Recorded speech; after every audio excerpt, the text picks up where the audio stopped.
Alam mo ba na mas madaling gawing negosyo ang mga franchising business? Kasi kilala na, may ready products na, at may ready system na. Sa madaling salita, i-offer mo na lang.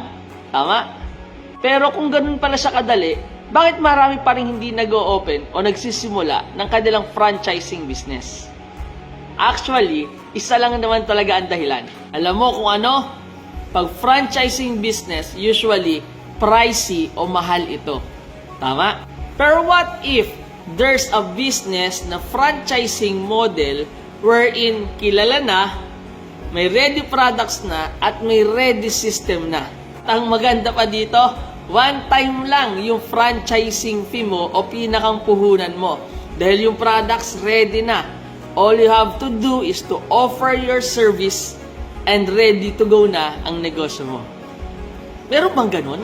Yes, meron. And that is insurance business here in AIA. Now, if you want to learn more about this franchising business sa insurance business, this coming Friday, friends, invite kita. Meron kaming business preview on how you can start your insurance business na franchising model here in AIA. Just send me a PM and I will send to you the exclusive meeting ID. Yes, online lang lahat, and you will learn how you yourself can start your own insurance business. Usap tayo?